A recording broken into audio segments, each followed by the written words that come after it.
Hello and welcome back to Death for All, and I've actually, thanks to many recommendations, or actually a couple of recommendations, maybe one person's recommendation, I don't even know right now, but there is a mod that I have installed that is going to help us dramatically to make things a little bit more doable. Now, there is going to be a bit of a rule set regarding this, because obviously I don't want to go too overboard with how powerful this mod could potentially make my entire playthrough, but I just want to show you how this works. This is Unkid, right? So you can see here, this is what the mod does. If you want to check it out, there is a link in the description. It's called Character Reload, and I think actually 2 people recommended this to me as a way to age up your children or someone's children. And you can also do a variety of other things. So for example, you could change his name, you can edit his appearance, you can edit the hero itself, you can edit equipment. I haven't actually pressed on any of these buttons yet because I'm, well, a bit afraid at the power at my fingertips right here. I'm thinking to myself, oh no, what is actually going to happen if I do this? Yes, I don't know. But as you can see, there is a grow up button on the very right side there, and we're going to be able to click that when we want our children to grow up. But now here's the thing. I'm not entirely sure what this does. So what I'm going to do is, as I said before, we're going to make a specific rule regarding this. And basically what we're going to do is we are going to, by default, only click this grow up button when the child has been around in the game for about, I'm going to say 3 years, okay? So 3 years, and then we click the grow up button, and then we see what happens. But obviously, I'm thinking for our first child, which may very well happen kind of soonish, hopefully, I'm going to try it straight away, just so that we have an idea as to what actually happens. Because if it makes the child grow up instantly, and it goes all the way to age 18 or 16 or whenever they become, you know, combat capable, then we know what it does. And then I can make adjustments to how I play the game and how, you know, we can make the mod work for us in the specific way that we want it to work. Because otherwise it's going to be, as I said before, very powerful.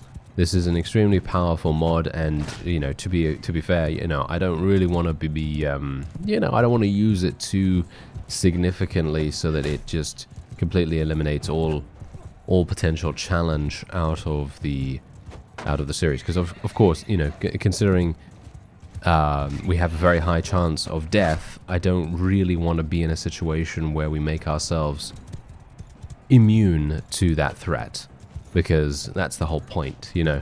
Because it's basically like, you know, if I was playing on a lower damage modifier or something like that, I mean, you know, that would still be fine if you wanted to do that, of course. You know, that's not, I'm not stopping you from specifically doing that. If you feel more comfortable playing on a different damage modifier, then you could obviously do that. But of course, for me, considering the whole jeopardy of the situation is to basically be on death's door most of the time, that's pretty much the whole purpose, right? So that's the reason why I'm going to be holding back a little bit in regards to that, and you know, just seeing what happens basically. So yeah, so first child we're going to age up immediately, and then we're just going to see what happens, because I don't know what it actually does. I don't know whether it allows you to choose the age at which the child grows up to, or whether it just, you know, makes it grow up instantly very fast to a specific fixed point.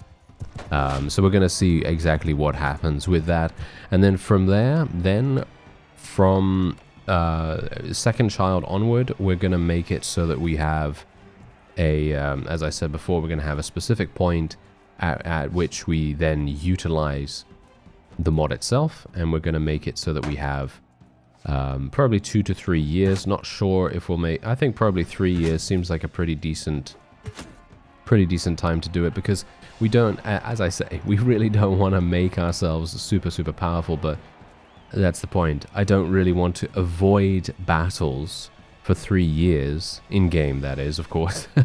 Can you imagine if I played the game for 3 years and had only this one save?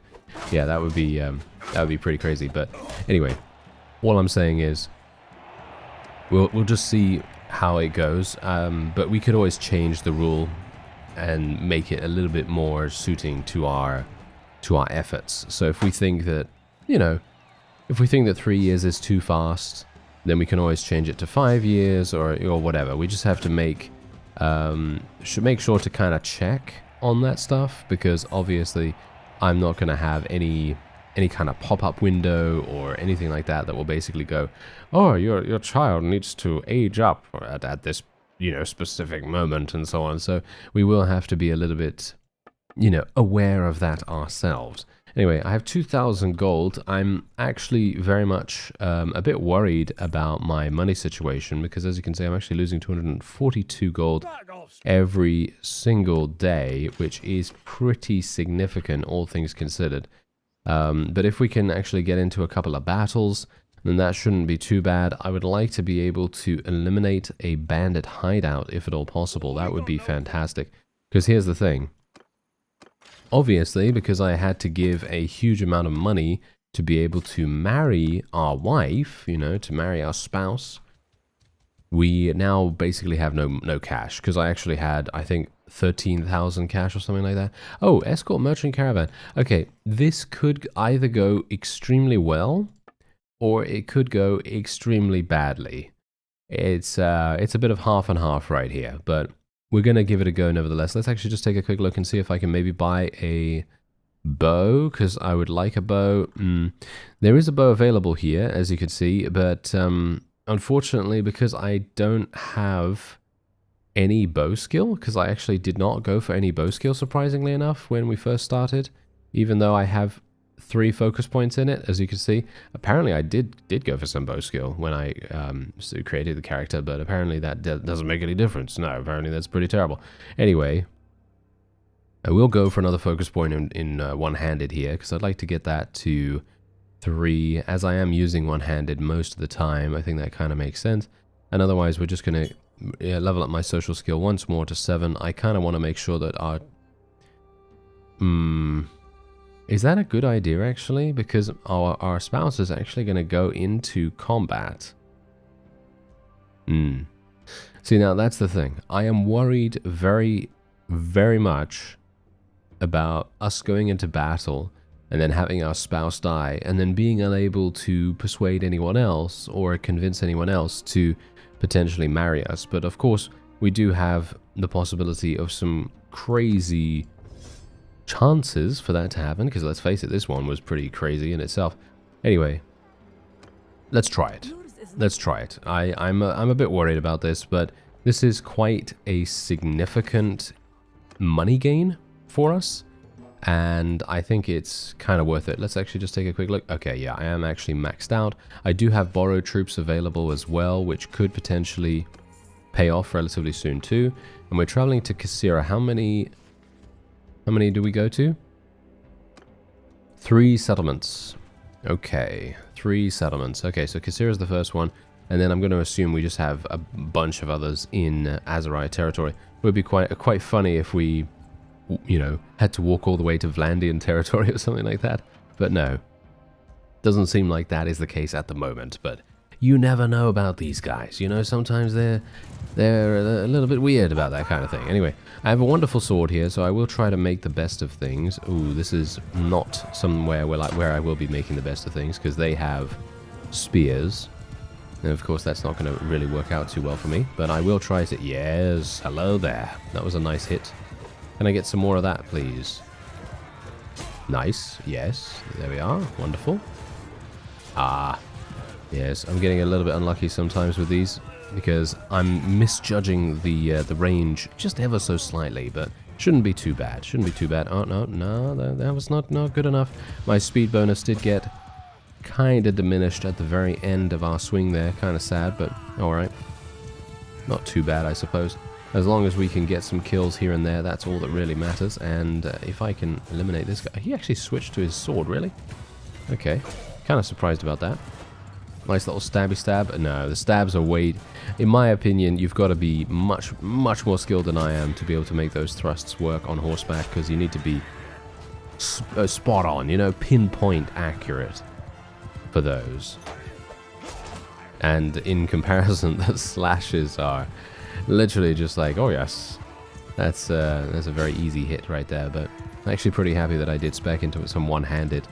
And I am going to need to spec into some athletics and riding skill as well. So the next time we get a level up, I will have to spec into those.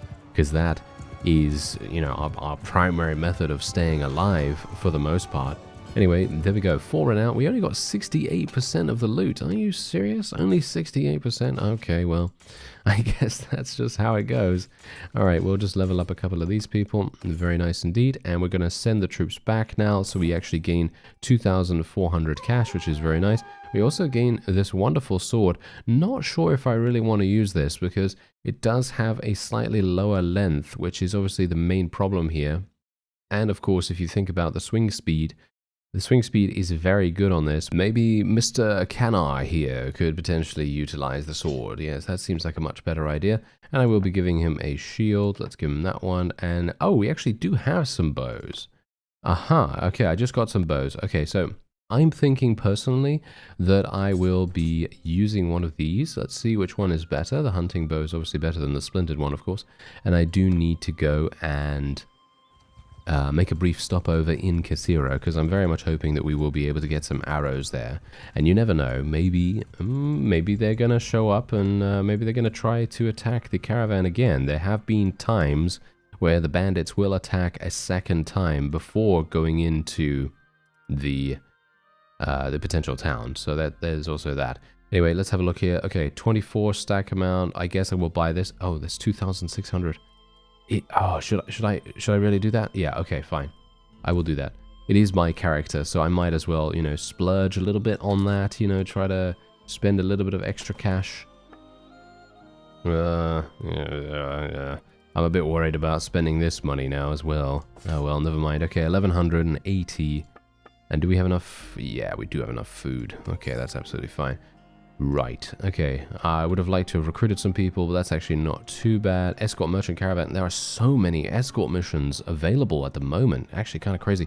Anyway, there is a tournament here. Bamboo Axe.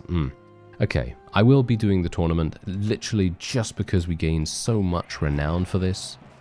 It just makes all the sense in the world to me. And I'm very much hoping that I will be able to keep my yellow team members alive. Because, yeah, they're going to be my main ticket to victory here, I believe. Oh, no, don't get killed. Don't get killed, sir. Oh, no, this is bad. Yeah, this is real bad. Oh, no. Oh, dear. Okay, I'm going to have to do something real specific here. So I'm going to have to... Oh, no. Are you serious right now? Oh, dear. This is not good. No, no, we are disqualified 100%. Aren't we? Yep. Yeah, of course. All right. What a classic, right? That is a huge classic and a half right there. Yeah. Let's not even debate it, you know. That is literally just one of the worst things that could have happened there. We were getting super unlucky in regards to the damage that I was actually able to output against the green team. I don't know whether you saw that. I mean, you probably did. I mean, you know, I was doing what, 25 to 35 damage per swing, and for someone that has relatively low one-handed skill, that's obviously decent-ish, but the enemy just had great defenses. Their armor was so much better than anticipated, and that really made a huge difference to how effective we were able to be. Unfortunately. Anyway, I should have a pretty decent time with things here. I'm going to tell my forces to charge in right here, and hopefully I will be able to get some nice little kills here and there, and hopefully I will also be able to change to my bow and actually get a couple of kills with that, possibly. I've got to be very careful about lances, because the last time we went into a desert-based battle, well, something happened. Let's not talk about that. Yes, we died.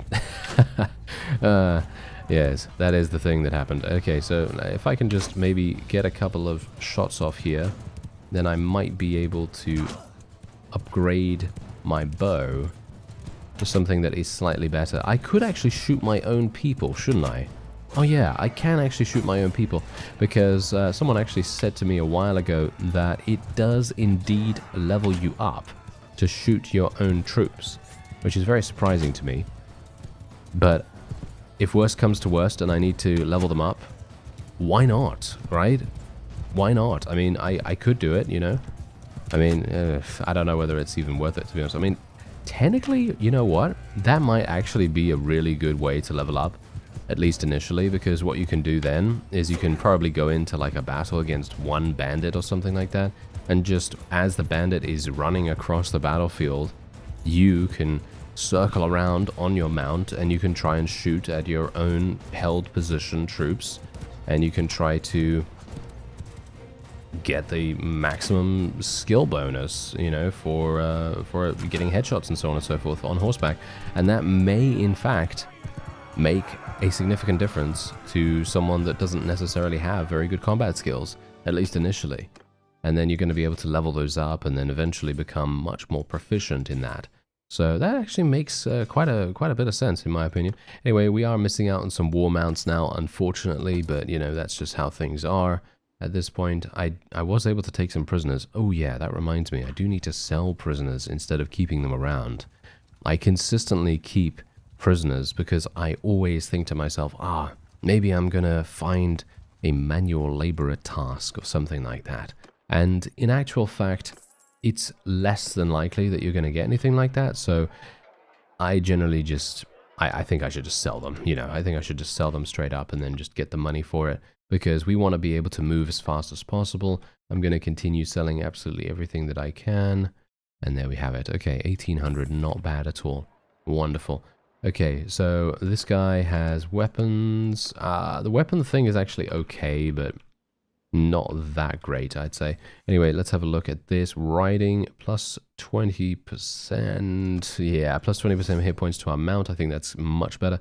Plus 30% headshot damage or minus 30% accuracy penalty.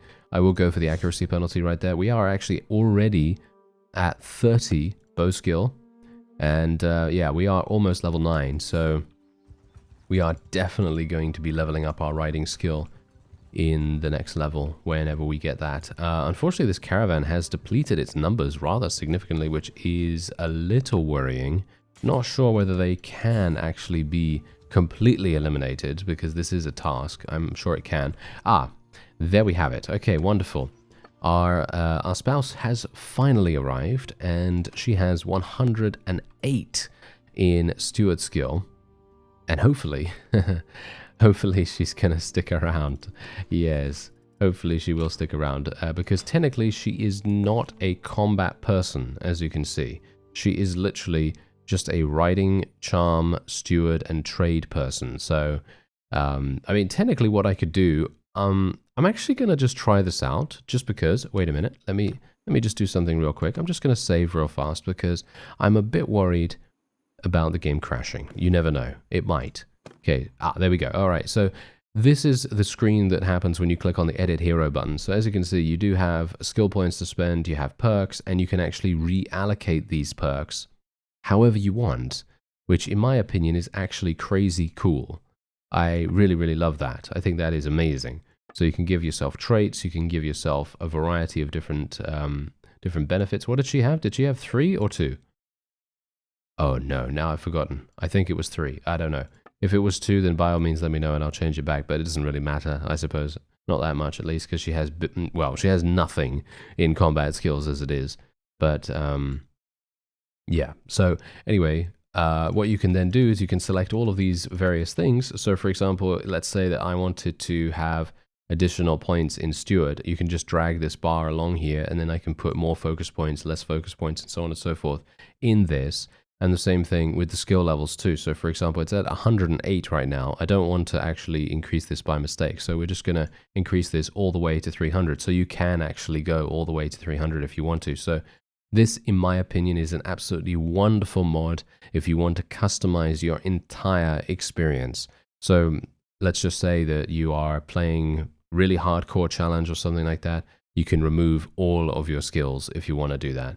Let's say you're playing a slightly easier challenge and maybe you want to do something specific, like all of your companions have roguery skill, all of your companions have crossbow skill, you know, so on and so forth. Just all kinds of things like that. And you can do everything you want. You can reset your perks, your focus points, your levels. You can even change her level to be whatever you want it to be. So if you want her to level up faster, then you can just make it, make her go to level 1. And I think I could potentially do that. She's level 13 right now, so look, boom. Then we would easily be able to take her to level 1, and then she would, immediately level up massive amounts of times. But yeah, we're just going to put her to level 13 like we had before. And I'm actually just going to cancel it because I don't want to save any of those changes just in case I made a mistake. But yeah, there you go. It's an absolutely amazing, amazing mod. Can't believe that it's one of those mods that I feel is, I really feel like this is a crucial addition. It's one of those, it's one of those mods where you just think, how did I not play with that before? You know what I mean? It feels almost essential to the game's operation, and it's kind of weird because I feel like this kind of thing should be available in the base game.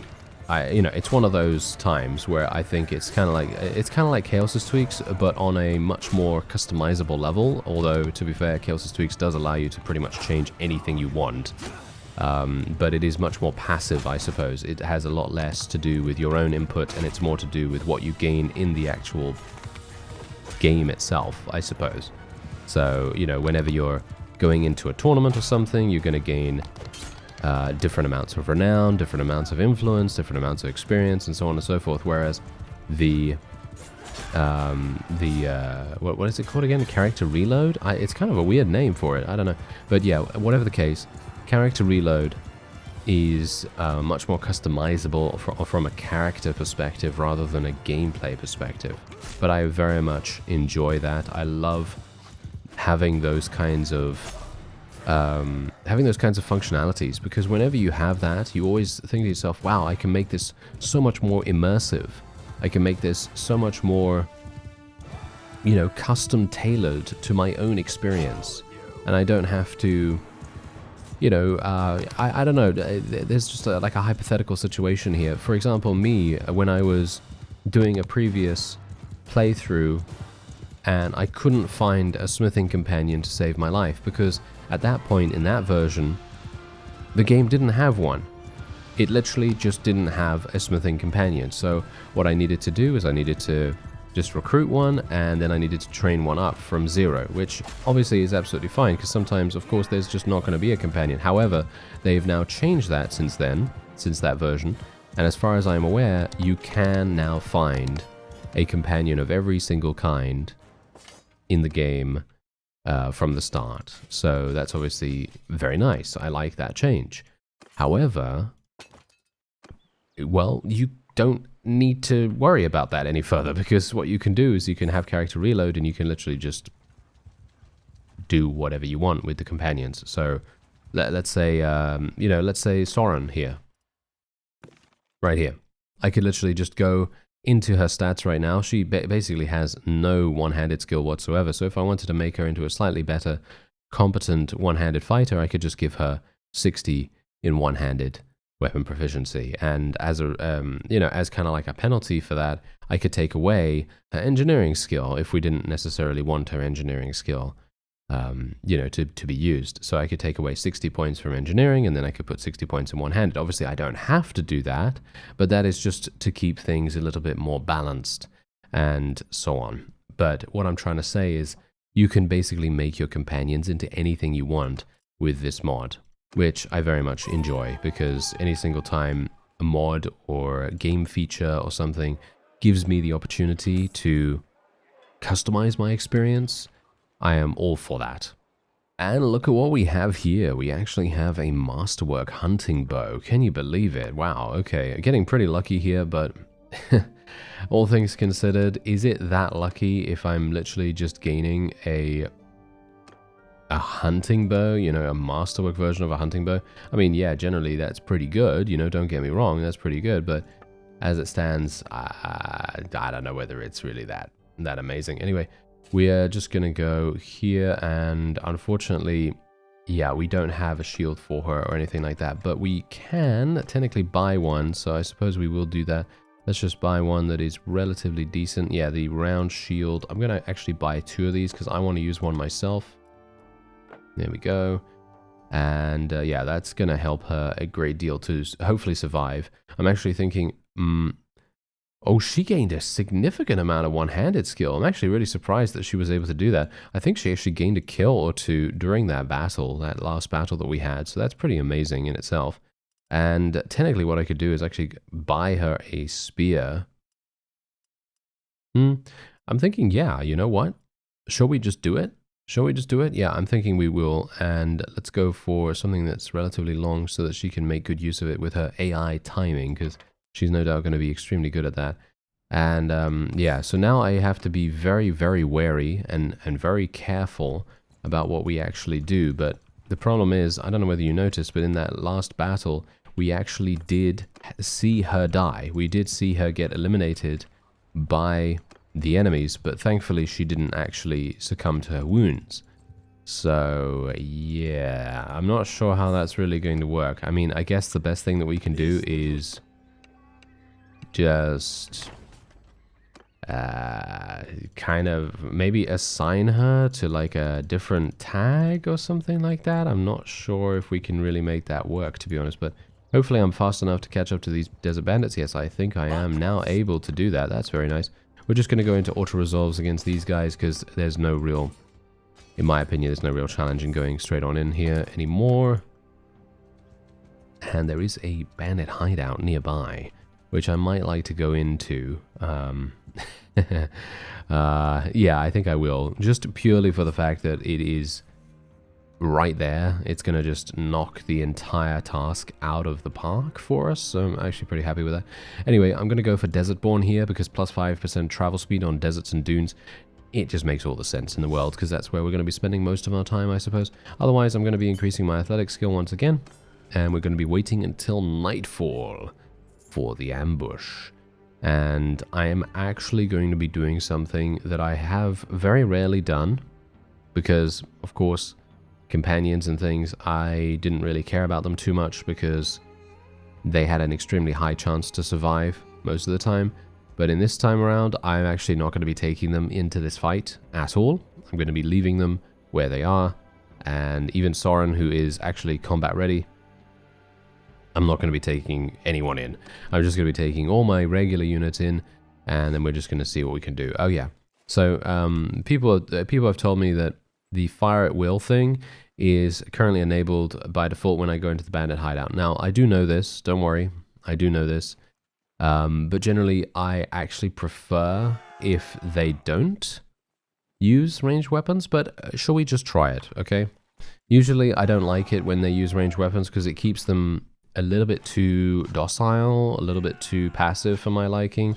And usually, I want them to kind of run in. I want them to run in with their melee, and I want them to absolutely murder everyone all together at the same time. That's kind of the reason why I leave the hold fire order on, because I don't know whether you've noticed, but all these bandits, they have very, very low armor. It's very easy for us to gang up on them.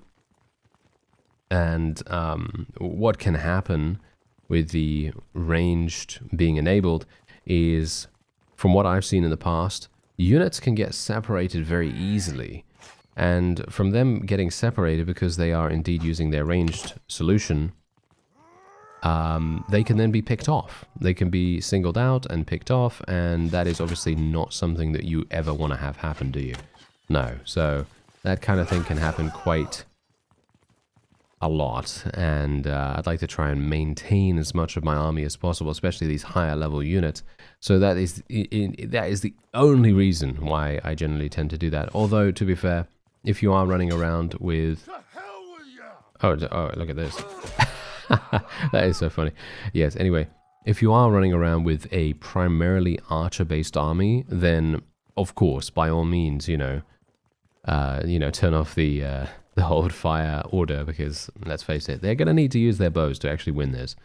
So yeah, anyway, I'm just going to speed things up a little bit. Oh, shouldn't have done that. Yeah, I'm going to have some issues here. Okay, I don't fight duels with brigands, so I'm just going to disable this real quick. Oh no. Okay, we're having some big problems here. Okay, I think we should be fine, but yeah, that was... Ah, that was really harsh. That was really, really harsh. I almost died there. But yeah, that's what happens when you do the super speed, you know. When you do the super speed, it can actually backfire pretty hard. Yeah, it can backfire pretty badly. So thankfully it didn't this time around, and we were able to complete the task. And we can also now level up these people into the highest level of noble unit, which is real nice. Love doing that. And we can now... Ooh, 27? Hello. All right, hello there. All right, let me see what I can do. I'm going to go for Fury here rather than Armor Weight. Should I? Oh, now I'm thinking... No. We're going to go for Armor Weight. I'll go for Armor Weight because I'm thinking movement speed is primarily going to be what we want to use, especially for escaping from various situations. We really don't want to be in a situation where we just get cornered and cut down before we can do anything. So... that's really going to make a huge difference. Otherwise, apart from that, we do have a new helmet, I think.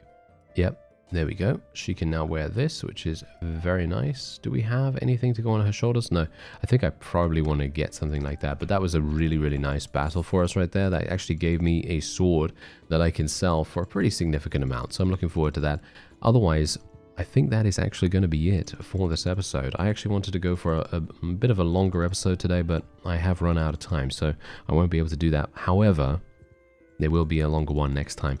Otherwise, I will be attempting to do a couple more tournaments, because as you can see, we are quite close to the next clan tier, and then we should be able to become a vassal of the Azurai. That is obviously...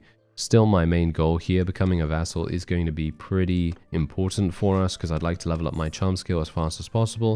And at the moment it's at 39. As you can see, we can really level this up super quickly if we just have the ability to earn influence while being a vassal and then take part in fief voting and policy voting and all that wonderful stuff. So hopefully that's going to work out quite nicely for us. Otherwise, I thank you very much for watching, and I'll see you next time.